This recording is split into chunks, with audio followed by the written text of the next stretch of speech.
Yes, the governor, of course, you saw, he just had a session with the women of IPOB who were demonstrating today at the airport, who were protesting with the management of the airport, and of course, other leaders, chiefs and other leaders of the community, with the council chairman, the local government chairman, and the member of House of Reps representing that local government area. I think the purpose, of course, is to make sure there is peace between the airport authority and the Igbo community.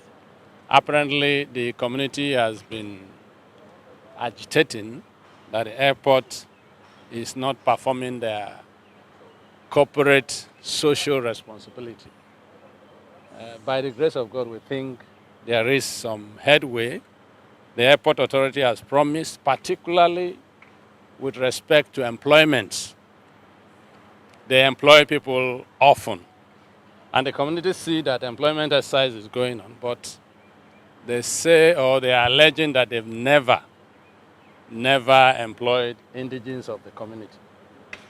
There are other minor issues, but I think that's one major flashpoint which the airport manager has promised that she will put across to the ministry and her bosses in Abuja so that this problem will be solved at the end of the day. There are other things the governor has also promised to do, to intervene, to ensure that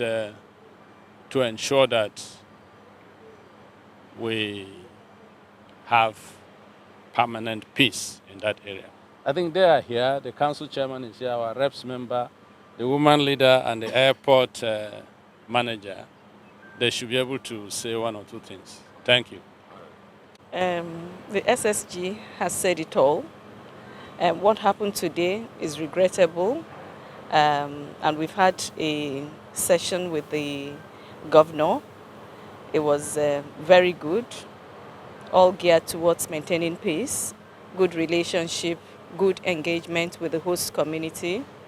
Their grievances will be communicated as appropriate to the executive management of FAN, and I'm sure they'll be committed to addressing the issue. We have a new managing director. Incidentally, she's a woman, very proactive, very caring, and knowing that this protest was championed by women, I promise that they will look into the case. Your name? My name is Mrs. Ezike. Ezike who? My name is Mrs. Ezike. I'm from Niger Delta. Just one day. Ezike. Ezike. Yes. Ezike, yes. Thank you. Well, we are going home with happiness. That's Excellency has spoken. I said that we should go home happy. Now we have to solve all the problems. That is my voice. That's the airport authority. They will take care of some things which will come in to Tom address in Igbo. There is peace in Igbo. And we are promising that there will not be more protests in Igbo. So as they promise they will come, let them come and solve the issues in Igbo. And we also promise that we will not come for protests again if they fulfill their promise. Thank you. My name is Mrs. Emanuela Mathias Nwale, the woman leader of Igbo. Thank you. Yeah. My name is Right Honorable Barrister Boniface Semberogwa. I represent the people of Ikwerre Federal Constituency. As representatives, I represent the community as well. I think basically the whole issue is the corporate social responsibility of the airport authority. They are alleging that since 1973, when the airport was set up, they've not been able to enjoy any of these things from them, especially as regards to employment. All they hear that they've employed in Lagos or Abuja, then sent workers. Those kind of workers that can be sourced from within the community. They have graduates, so many graduates, both boys and girls. They all roaming about in the village.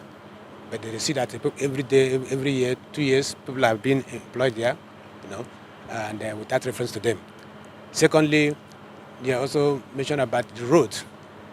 They have only one access road if you are coming from Port Harcourt to access their place, and they are saying that most times they are stopped from using that very road. It's the only road they know that can access the community through the airport. But in that aspect, the governor has decided to intervene to create an alternative route for them, from somewhere, a nearby community in Ikwerre, which is the traditional road we know that links them with other parts of the state. Secondly, they also talk about communication network. As at now, they can't make any call. Since the airport was set up, as a matter, since this NTN and the global communications came out, they can't fix any mast in that community. They can't make any call. They're in darkness, as far as it's concerned. If you can't make any call, you can't communicate with your people outside the community, you're in darkness. You're as good as being blind. And that is the issue. And we are also aware that it's not impossible. It's not impossible to put masks there. Areas like Abuja or even Ikeja, there are masks within the airport zone. They should work out modalities to see that these things are done. If there are routes that can put these things, to avoid a possible crash, they can do that. It's a matter of sitting down and involving their technical team to work out. Because it's very difficult that you are in town, you can't communicate with your people, in the village. That's one of the things. Then they're talking about health center. That area is health center being abandoned in the previous administrations. Our governor, in just 1 year, he has also agreed that he's going to look into it. He's going to do that for them. And they're very happy. They're going home happy today. Mine is to thank His Excellency, Sir Siminalayi Fubara, for quick intervention, having heard the cry of his people. Part of our responsibility is to protect our people as government. Upon this demonstration today, we understood that what the women and the community is actually agitating for is for employment and communication, which is very paramount in life. And when we went there and pleaded with them, they listened to us. And by the special grace of God, we are one family and they are going home happily. The most important thing is that every organization that's working within an environment must know that they need to maintain and keep their corporate social responsibility within that community so that it can enhance the relationship. So we are happy that His Excellency has intervened on behalf of government of Rivers State and the progress we have recorded, and by the special grace of God, the women are very perfect and they have listening ears. When we approach them, they listen, and we want to also thank them on behalf of Ikwerre local government for listening to us. Thank you, and pray that all promises made will be strictly adhered to and carried out so that there will be no such thing again in the future.